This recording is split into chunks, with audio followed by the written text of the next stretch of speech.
The jury took 4 hours to decide the rest of my life, and I spent every one of them looking at the back of my mentor's head. Roland Mercer sat in the second row behind the prosecution. In a charcoal suit I had watched him by, wearing the expression of a man attending a funeral for someone he had loved and lost. He did not turn around. Not once in 4 hours.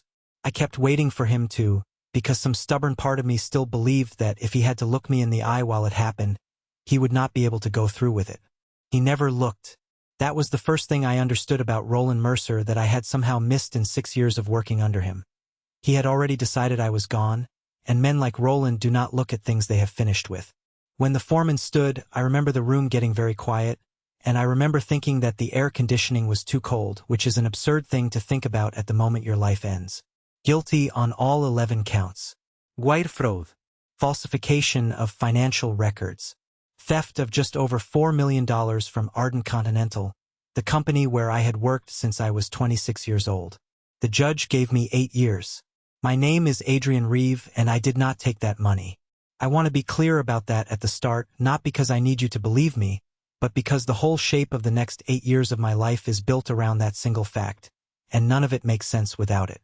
I did not take that money. I found it. 3 weeks before my arrest, I was doing what I had done every quarter for 6 years, running reconciliation on the international transfer ledgers. I was a systems auditor. It was quiet, unglamorous work, and I was very good at it in the way that people who like puzzles more than they like people are usually very good at it. And that Tuesday afternoon, I found a hole. It was small. That is the thing nobody understands about real financial fraud. It is never a bag of cash. It was a rounding discrepancy in currency conversion on transfers routed through a correspondent bank in Luxembourg, 0.004%, applied to transactions that moved $800 or $900 million a quarter. Nobody would ever notice, because the amounts involved were smaller than the ordinary daily fluctuation in exchange rates. Except I noticed because I had built the reconciliation model myself, and I knew exactly how much noise it should produce, and this was not noise. It was too regular. Noise is random. This had a rhythm. I traced it for 11 days before I said a word to anyone. I wanted to be certain.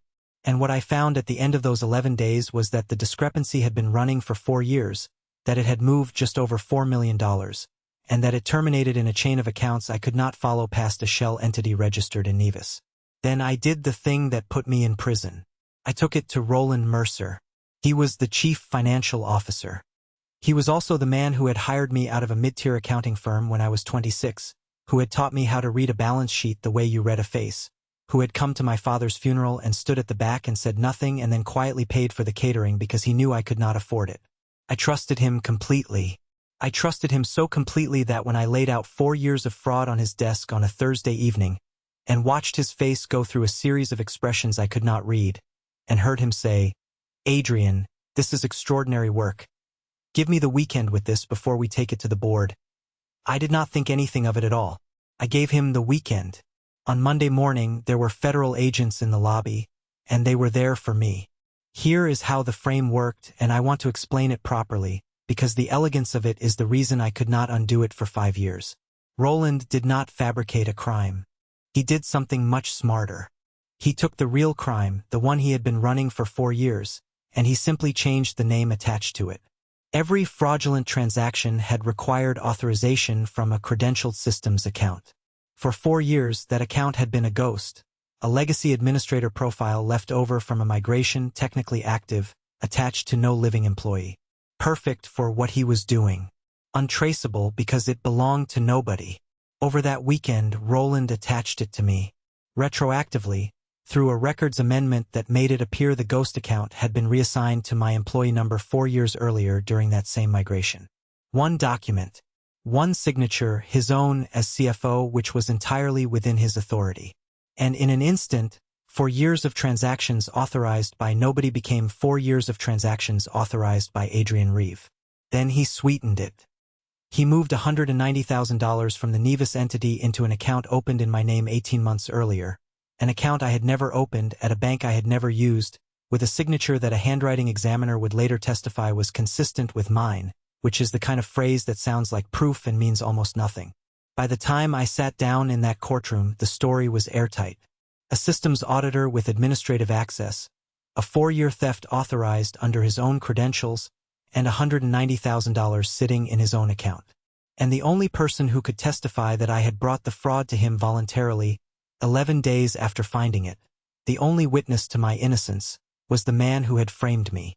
Roland Mercer took the stand and testified, with enormous sadness, that I had come to his office that Thursday evening not to report the fraud, but to confess it, and to beg him to help me cover it. He said he had spent the weekend agonizing, and had concluded he had no choice but to go to the authorities. He wept on the stand. I watched it happen. He wept, and the jury believed him because he was a 58-year-old CFO with a spotless record and I was a 33-year-old man with $4 million of unexplained fraud running under his own login credentials. My own lawyer told me to take a plea. I refused because I was innocent, which is the most expensive mistake an innocent man can make. 8 years. I want to tell you about the first year of prison, but not for the reason you expect. Everyone assumes the story of prison is a story about violence. Mine was not. Mine was a story about rage, and what rage does to you if you let it run. For the first 11 months I was, in every way that mattered, insane. I did not sleep properly. I filed 6 separate appeals, all of them written in a fever, all of them rejected.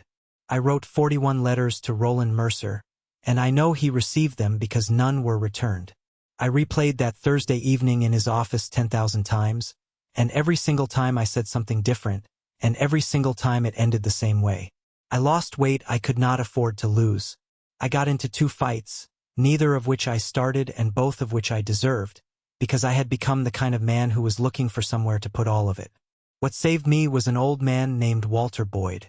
Walter was 67 and had been inside for 9 years on a securities conviction. He had been a real accountant once, a good one, at a firm that no longer existed. He was serving time for something he had actually done, and he was entirely open about that, which in that place made him more honest than almost anyone. He watched me for about 3 months before he said anything to me. Then one evening in the library, which was 4 shelves of donated paperbacks and 2 working computers with no internet, he sat down across from me while I was writing my 7th appeal, and he read the first page upside down, which is a thing accountants can do, and he said, "You're going to lose." I told him, not politely, that he could keep his opinion. "I don't mean the appeal," he said. "I mean you. You're going to lose you. I've watched about a dozen men do what you're doing, and I've never seen one of them come out the other end still a person." I asked him what he thought I should do instead. I meant it sarcastically. He took the question seriously, which was the first thing that ever made me listen to him. "You can't win from in here," Walter said. "There's nothing in this building that touches the outside. No lawyer's going to reopen it because you've got no new evidence, and you've got no new evidence because you've got no way to get any. So stop trying to win. Start preparing." "Preparing for what?" "For the day you walk out that gate," he said. "And you're the only person alive who knows exactly how it was done. That's not nothing, son. That's the whole thing. But you've got to be intact when you get there. And right now you're spending yourself down to nothing on appeals that were dead before you wrote them." I did not accept that gracefully. I argued with him for weeks. But he was right, and eventually I stopped arguing and started listening, and Walter Boyd taught me the 2 things that got me out of that place with my mind intact. The first was patience, not the passive kind, which is just despair with better manners, but the working kind. The kind where you are actively doing something every single day toward a thing that will not arrive for years. The second was reconstruction, because I could not access a single record, a single system, a single document. But I had spent 6 years inside that company's financial architecture, and I remembered it the way a musician remembers a piece he has played 1,000 times. So for 4 years, on paper, by hand, in a prison library, I rebuilt it. I rebuilt the transaction ledgers from memory. I rebuilt the correspondent banking chain. I rebuilt the migration schedule from the systems overhaul and the credential architecture and the approval hierarchies. Walter checked my arithmetic and asked the questions a prosecutor would ask, over and over, until every soft place in my reconstruction had been hardened or thrown away. And somewhere in the 3rd year, working at a table with a golf pencil and a legal pad, I found the flaw. It was in the timestamps. The records amendment, the single document that had retroactively attached that ghost administrator account to my employee number, had been executed over that weekend. That was not in dispute. The amendment was dated, and the date was part of the evidence at trial. The prosecution's theory was that I had executed it myself, in a panic, after realizing Roland was going to report me. But an amendment to credential records in that system was a two-part operation. There was the amendment itself, which was what everyone had looked at. And then there was the propagation, the process by which the change actually wrote through to the downstream access logs. The propagation ran on a fixed schedule. 2:14 in the morning, every night, without exception, because I had personally set that schedule 3 years earlier to avoid contention with the European market open. Which meant that somewhere in the system architecture, there was a propagation record. A log entry generated automatically, recording which terminal had originated the amendment that it was now writing through. Not which account, which physical terminal. I had been in Vermont that weekend at my sister's house, 6 hours away, with 11 people who could confirm it. I had testified to that. It had made no difference because everyone agreed the amendment had been made remotely, and remote access made location irrelevant. But the propagation log did not record remote sessions the same way. It recorded the origin terminal identifier, and if that amendment had been made from a machine physically inside the Ardent Continental building, from, say, the CFO's own office terminal, then the propagation record would say so, in a field nobody had ever thought to look at because nobody except me even knew the field existed. I had built that logging behavior. I had built it 4 years before any of this happened, for an entirely unrelated reason, and then I had forgotten about it and so had everyone else. I sat in that library for a long time with that piece of paper in front of me. Walter asked me what was wrong, because apparently I had gone very pale. "There's proof," I said. "There's actual proof. It exists." And then, about 10 seconds later, the second half of it landed, and I understood exactly how far I still had to go. Because that propagation log lived on a system inside a company that had fired me, in a building I would never be allowed to enter again, subject to a retention policy that purged transaction and system records after 5 years. And I was 3 years into an 8-year sentence. I did the arithmetic 4 times, hoping I had it wrong. I did not have it wrong. The evidence that could prove my innocence was going to be automatically deleted by a scheduled process with nobody involved and nobody intending it, roughly 4 years before I could ever get near it. I served 5 years and 4 months, which meant that when I walked out, the records had been gone for 4 months. Not years. Months. I have thought about that a great deal, and I have never once found a way to think about it that helps. I want to skip past the release because there is a version of this story where walking out of that gate is the triumphant part, and that is not true and I am not going to pretend otherwise. I walked out on a gray Tuesday in March with a paper bag containing the clothes I had been arrested in for $111 and a felony conviction for financial fraud, which is the single least employable thing a man with my particular skills can possibly have attached to his name. My sister picked me up. She had visited every month for 5 years, and she had never once asked me if I did it, which is a kindness I will never be able to repay. For 7 months, nobody would hire me. Not for financial work, that was gone forever, and I knew it. But not for anything else either, because a fraud conviction follows you into a stockroom just as thoroughly as it follows you into a bank. I eventually got work through a man named Tobias Nkemdi. Toby had been a junior analyst at Ardent Continental when I was there, 24 years old at the time, quiet, extremely sharp. He had left the company about a year after my conviction and started a small consultancy doing systems audits for mid-sized firms, which is exactly the work I used to do, done at exactly the scale where nobody can afford to be picky. He called me 3 days after I got out. I had not spoken to him in almost 6 years. "I never believed it," he said. It was the first thing he said before hello. I asked him why not, and his answer is a thing I have thought about a great deal since. "Because I sat 40 feet from you for 2 years, Toby said. "And I watched you spend an entire weekend once, unpaid, fixing a reconciliation error that had cost the company $900. $900. A man who does that doesn't steal $4 million. It's not a moral argument. It's not the same species of person. He gave me a job, not an audit job. He could not have kept a single client if my name had appeared on anything. He gave me back office work, data cleaning, documentation at a fraction of what I used to earn, paid through an arrangement his accountant probably had opinions about. And on my third week over takeaway containers in his one-room office at 9 o'clock at night, I told him about the propagation logs. Toby was quiet for a long moment. Then he said, "The 5-year retention. They'd have purged it. For months before I got out," I said. "Give or take. So it's gone." "It's gone," I agreed. And then Toby said the sentence that changed everything. "Their production system purges at 5 years, he said slowly. "But Ardent ran a full platform migration about 2 years after you went in. I was still there for the start of it. That was a complete architectural cutover, Adrian, and nobody cuts over an environment that size without taking a full system image first. A frozen snapshot of everything, exactly as it existed on the day they took it." I sat forward so fast I knocked a container off the desk. "That's after," I said. "That's after," Toby agreed. 2 years after the amendment. Whatever was in those logs on that day is in that image. I understood before he finished. A system image is not subject to a retention policy. A retention policy purges records inside a live system. An archived image is a photograph, everything preserved exactly as it was at the moment it was taken, sitting on a shelf, aging quietly, untouched by any policy at all. "Where would it be?" I asked. "Ardent's data governance was a mess," Toby said. "Which is good news. Cold storage, third-party vendor, and I'd bet nobody's thought about it in 6 years." He was already reaching for his laptop. "The problem is you can't request it.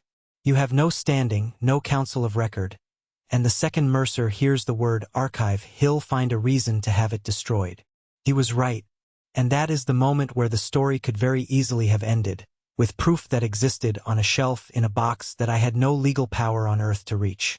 So we did the only thing left. We stopped trying to prove the old crime, and we started watching Roland Mercer commit a new one.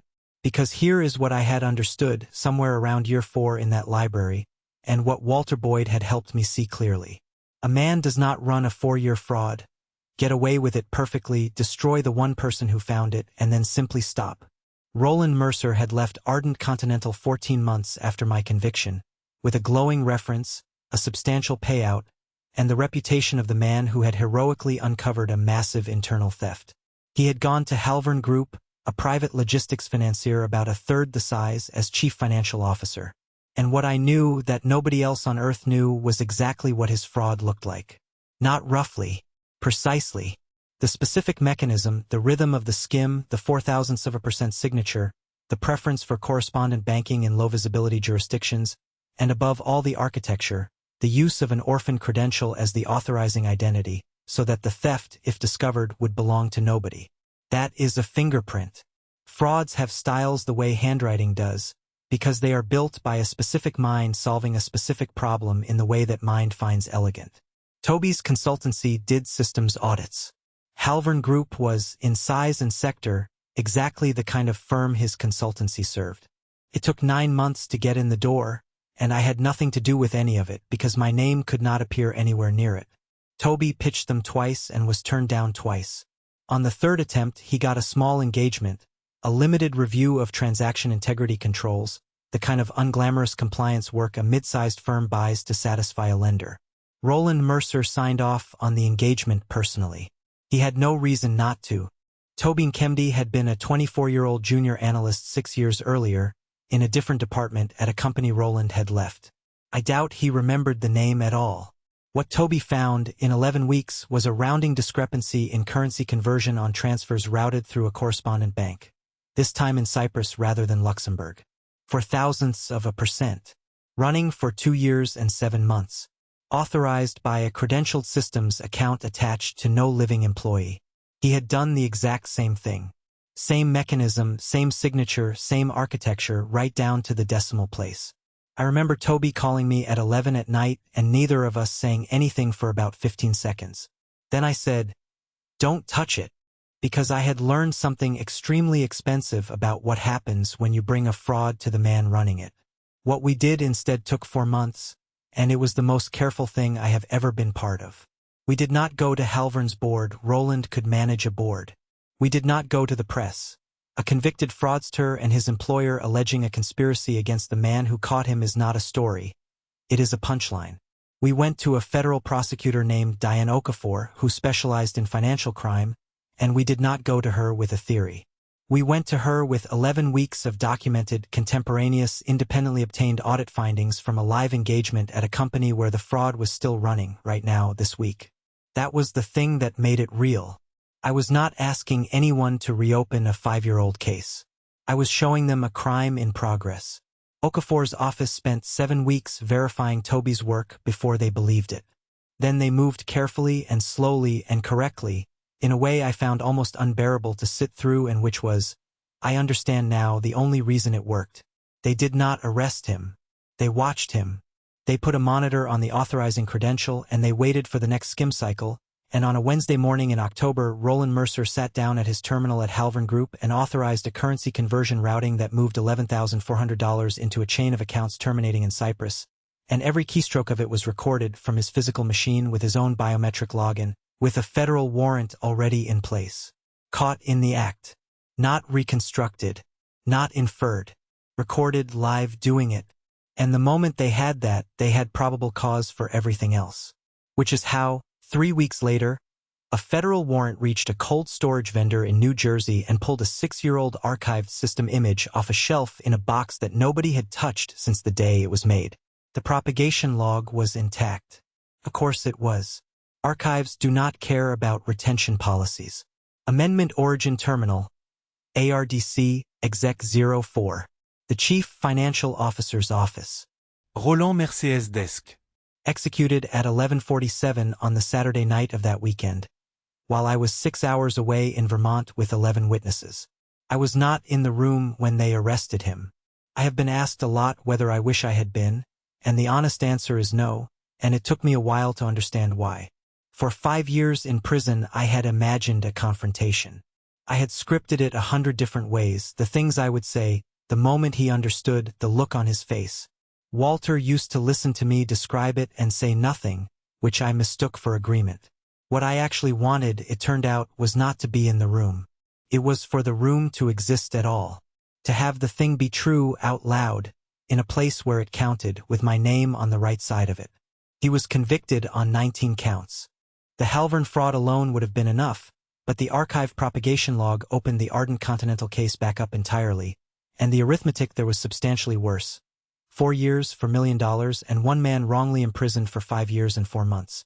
Roland Mercer was sentenced to 22 years. He is 65 years old. My conviction was vacated 11 weeks after his arrest. There is no ceremony for that. It is a document. A judge signs it and a clerk files it, and the thing that took 5 years and 4 months of your life is undone on a Tuesday afternoon by someone you never meet. I did get a certificate of actual innocence, which is rarer than an exoneration and which matters more, because an exoneration says the state can no longer prove you did it, and a certificate of innocence says the state accepts that you did not. I framed it. It hangs in my office. It is the only thing on that wall. There was a settlement, eventually. The state paid for the wrongful conviction, and Ardent Continental paid rather considerably more, because their own systems had contained the exonerating evidence for 6 years while their general counsel opposed 3 separate appeals. I will not tell you the number. I will tell you that I do not have to work, and that I work anyway, 6 days a week. I am a partner at Adrian Reeve now. We do systems audits, transaction integrity, credential architecture, the unglamorous plumbing that nobody thinks about until $4 million goes missing through it. Toby runs the business. I run the technical side, which is what I was always meant to be doing. We have a specialty which is not on our website but which every prosecutor in 3 states now knows about. When a financial crimes unit has a fraud they cannot get inside of, they call us. I have testified as an expert witness 11 times. There is a particular satisfaction, one I will not pretend to be above, in being the man the government now calls to explain how a fraud was built. Walter Boyd was released 2 years after I was. He is 74. He does bookkeeping for 3 churches and a food bank in Delaware and refuses to take money for any of it. I call him every Sunday. Last year I flew him out and we had dinner, and I tried to say something about what he had done for me in that library, and I got approximately 4 words into it before he told me to stop being maudlin and eat. I asked him once that night whether he thought I would have made it without him. He thought about it properly, the way he thinks about everything. You'd have got out, he said. Men get out. But you'd have got out empty. And an empty man doesn't spend 4 years rebuilding a ledger from memory on the chance it might matter someday. That's not revenge, son. Revenge burns out in 18 months. What you had was worse and better than revenge. I asked him what it was. You were building a case, he said. There's a difference. Revenge wants him to suffer. A case wants the truth on the record. One of those you can carry for 5 years. The other one carries you off. Roland Mercer has written to me twice from prison. I have not opened either letter. They are in a drawer unopened, and I could not honestly tell you why I keep them. I think it is this. For 5 years and 4 months, I was a man that a piece of paper said was a thief. Nothing I felt about it changed that. Not the rage, not the appeals, not the 41 letters I sent to a man who never wrote back. What changed it was 4 years of arithmetic done in pencil, a colleague who remembered a $900 reconciliation error, an archive box on a shelf in New Jersey, and one Wednesday morning in October when a man who could not stop sat down at his desk and did it one more time. The truth does not surface on its own. It does not float. Someone has to go down and get it, and it takes exactly as long as it takes. I keep the certificate on the wall because on the bad days, and there are still bad days, 5 years does not come off you like a coat. It is proof that the going down and getting it worked. That is the whole of it. That is the entire story. I found something I was not supposed to find. A man I trusted took 8 years of my life to keep it buried. And I spent every day of it building the one thing that could dig it back up. The arithmetic came out. It always does, eventually, if somebody is willing to keep